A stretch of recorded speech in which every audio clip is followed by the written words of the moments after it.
ባልና ሚስት ከትንሽ ልጃቸው ጋር በጎዳና ላይ እየተጓዙ ሲያወሩና ሲጫወቱ ነበር። በዚያው ቅጽበት በትንሽ ድንኳን ውስጥ ፍራፍሬ የሚነግዱ አንዲት አሮጊት እናት ድንገት ድምፃቸውን ከፍ አድርገው ተጠንቀቁ፣ ልጅሽ ወደ መንገድ እያመራች ነው በማለት ተጣሩ። እናትየውም በፍጥነት ዞር ብላ ልጇን ወደ ራሷ አስጠጋች። በምላሹም በጣም አመሰግናለሁ በማለት ምስጋናዋን ገለጸች። ይህንን ያየው ባሏም ወደ አሮጊቷ ዞር ብሎ እናቴ የእነዚህን ዋጋ ስንት ነው በማለት ጠየቃት። ሴትየዋም ሁለቱም $1 ነው የምሸጠው፣ ፖምና ብርቱካን ደግሞ እያንዳንዳቸው $1 ናቸው በማለት መለሱለት። ባልየውም ፍሬውን ከእጃቸው ለመቀበል ሲሞክር ሚስቱ አይሆንም መጀመሪያ ማጠብ አለብህ በማለት ከለከለችው።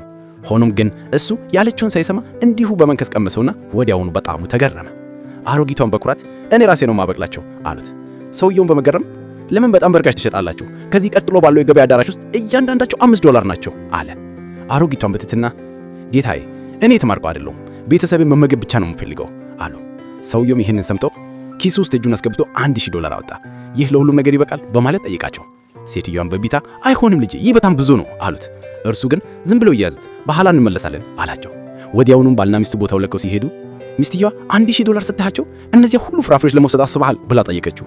ባልየውም ፈገግ ብሎ አይደለም እሳቸው ስግብግብ አይደሉም፣ እንደዚህ አይነት ሰዎች በዚህ ዘመን ብርቅ ናቸው፣ ሁልጊዜም ልንረዳቸው ይገባል በማለት መለሰላት።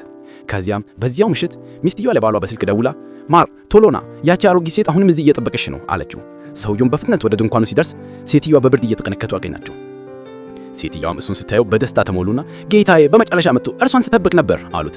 ሰውየውም ኦህ አይሆንም ወደ ቤት መሄድ ነበረበት፣ አየሩ በጣም ቀዝቅዟል፣ ባልመጣ ኑሮስ አላቸው። እሳቸው ግን በጽናት እመለሳለሁ ብለህ ቃል ገብተህልኝ ነበር፣ እኔ መጠብቅ ነበር፣ ሰዎች ሁሉ ጊዜ ቃላቸው ማክበር አለባቸው ብሎ መለሱለት። ቃል መግባት ቀላል ነው፣ ቃልን መጠበቅ ግን ዋጋ መክፈልን የሚጠይቅ ነው። ከምንችለው በላይ ቃላችንን እንጠብቅ።